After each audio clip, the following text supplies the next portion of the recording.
Buti nagpakita ka na sa amin, Ishi, no? Sorry, naging busy lang talaga. Grabe ka, pinsan. Isang taong ka rin walang paramdam. Kahit sa mga family gatherings, hindi ka umaattend. Kahit sa mga chats namin, hindi ka nagre-reply.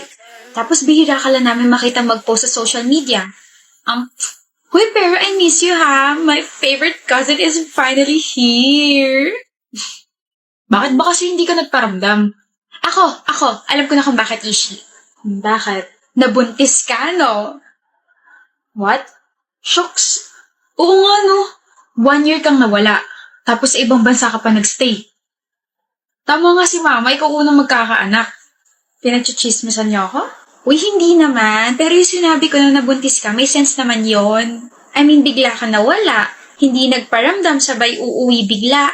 Plus, tumaba ka pa. O, diba? Naku po, may tinatago ka palang kulo. Wild ka pala. Sa bagay, pare sila ng mama niya. Malandi. Joke. Uy, tumatawa. Totoo hula namin, no? You guys are freaking dumb. Nuraw? Dumb daw. Hindi ako nabuntis. Ano ba kayo? Nag-aral lang ako the whole year para makakuha ng scholarship sa isang university sa Canada. And guess what? I got in. Ang galing mo naman. Oh, bakit parang di na kayo makatingin sa akin? Nahihiya kayo, no? Ishi, sorry. Okay lang. Naiintindihan ko naman na medyo tanga kayo. Tanga? Sumusobra ka na. Grabe ka naman. Both of you insulted me first. Di namin yung pananay ko, nakamag-anak niyo rin. O sasabihin niyo, sumusobra na ako? Lumiliit ba yung utak ninyo? Ishi, ano ba? Tumigil ka na. Shut up, Andy. Muntik ka na rin mademanda dahil sa nasuntok mo, ah. Tsaka maawa ka naman sa mama mo na hina-high blood na dahil sa pagkakating classes mo. Sana hindi ka na lang umuwi. Nga pala. Kamusta pag-aaral mo, Yenny? Suspended ka raw, ah. Ano nga ulit yung ginawa mo? Nahulihan ka ng kodigo habang nag-e-exam. Hayop ka? Talak lang ng talak. Mas mainit talaga kapag walang laman ng lata, no?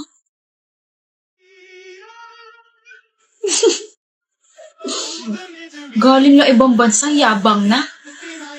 She's so annoying. Plastic pa. Ginawa ko naman lahat, pero bakit parang hindi pa rin ako enough, Ace? Yung ano, Carol? Napapansin ako ng crush ko. Ano ba mga ginawa mo? Binigay ko sa kanya yung last piece ng pizza ko. Kahit labag sa kalooban ko, I gave him bag of candies na napanalunan ko nung nagpa-game sa reunion. At ang pinakamalala, hinakopya ko siya sa quiz, tapos ang ending siya yung mas mataas. Kala ko naman kung ano. Pero okay lang.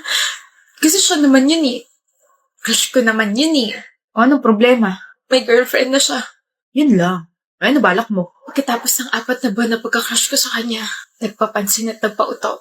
Hindi pa rin pala niya ako mapapansin kahit nasa tabi niya na ako, kaya ang gagawin ko, magmo-move on na ako. Bilis ng pag-shift ng emotions mo. Sino kaya yung pwedeng maging susunod na crush ko? Yung taga-engineering? Taga-architecture? Yung nagpa-fly lalo na plane? Or yung pwede akong turuan paano magmahal ng tama? Doon na lang kaya ako palagi sa sinasabayan yung trip ko. Pwede. Ganun ba yun? Eh di sa'yo na ako. Bakit bigla ka naubo dyan? Naubo? Sino? Ako? Siguro ako. Naubo, san na ng pasensya. Bakit ka ba nakatingin? Oo nga, no? All this time, nasa harap lang pala kita.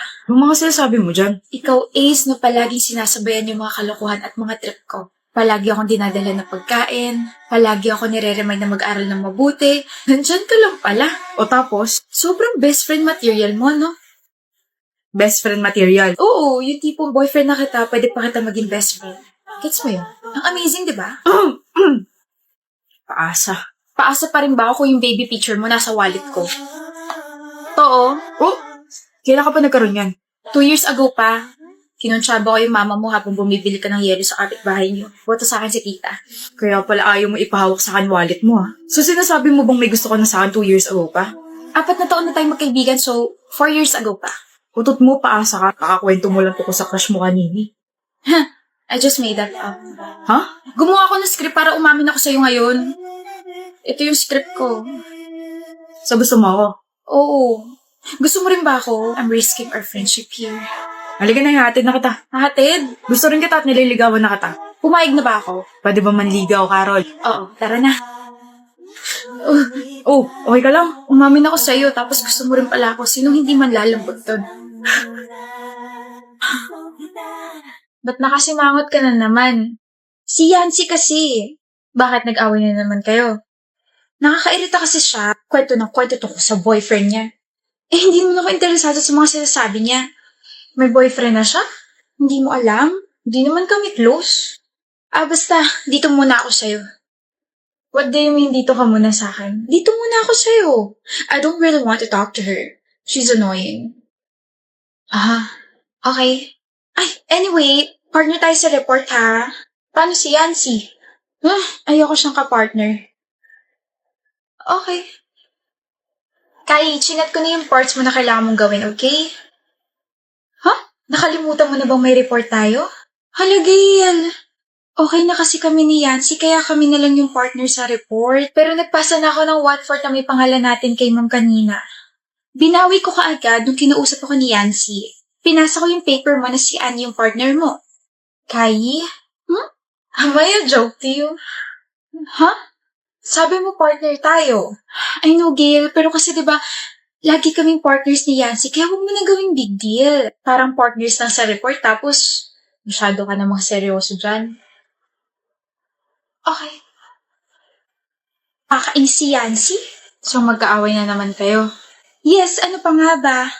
Pinagtalunan namin na hindi niya ako sinipot kahapon. Wait, what? Bago kasi kita niyaya, siya talaga yung gusto ko isama sa gala. But then, she said kasama niya yung boyfriend niya. I'm sorry, pero you mean to say, nagaya ka kahapon kasi hindi ka sinipot ni Yancy? Yes? No. I mean, mag-aaway na naman kayo ngayon, di ba? Kaya mo ako nilapitan ngayon kasi magkaaway kayo at naiinis ka na naman sa kanya. Of course not.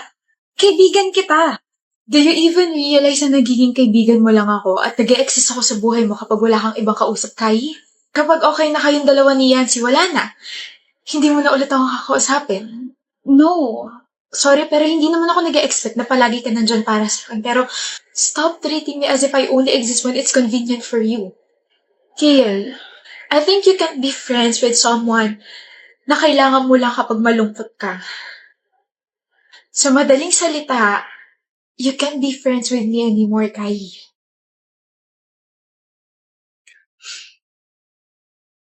Ano ba panikatahin? Sa may bahay. Patapusin mo muna ako, visit ka. Di wag. Putot mo mabaho. Pangit mo, Froilan. Kanta na. Sa harap mo? Oo. Bakit? Impress me. I might date you. Kapal lang mukha mo. Kala mo gwapo ka? Oo, gwapo ka kaya kumuputi-putita. Bumubusi-busila. Ganyan ang indak ng mga bundilya. Eto, piso, hanap kakausap mo. Salamat, Jaya, nangungaroling ka sa bahay namin. Sample nga. Tapos na. Napakasungit ng kapatid mo, naiirita ako. Ganyan lang talaga yan. Pero gusto ko yan. Gusto, pero piso binigay. Kala mo naman hindi ako naging crush ng dugyot days niya nung mga bata pa kami. Kuya. Bakit? Hanap ka ni Mama. Sige, Jaya. Una na ako. Merry Christmas. Sige, Kuya. Merry Christmas. Eat well, ha? Pasok na, Kuya. Oo na. Sandali. Ano? Merry Christmas. Para saan to? Wala. Ayaw mo ba? Akin na. May sinabi ba ako? Itatago ko to. Akin na to. Ipe-preserve ko to. Oo na. Huwag mo naman masyado ipahalata na gustong-gusto mo ko. Bahala ka nga dyan. Teka, saan ka pupunta? Sa bahay. Binoche buena ni. Baka maestorbo pa ako. Anong handa nyo? Wala sila mami nasa probinsya. Kaya naghahanda na lang ako magustuhan mo ako. Bango. Baliw. Medyo. Dito ka na lang mag-noche buena. Mas gusto yun nila mama. Ikaw, ano? Gusto mo ba ako? Tanggalin mo na yung mga nakasaksak sa bahay niyo at baka magkasunog pa. Sige na, dali na. Alam ko naman magtatagal ka rito, kakadaldal kila mami. Ay! iniiwasan yung tanong. Merry na yung Pasko natin, kaya marry me. Dami mong alam, dalian mo na, Jaya. Okay. Uy, wag ka masyadong ma-excited, baka mabulunan ka habang kumakain tayo mamaya. Tayo ay pag-aba, kaya friends lang muna. Gusto kita, alam mo ba gusto kita?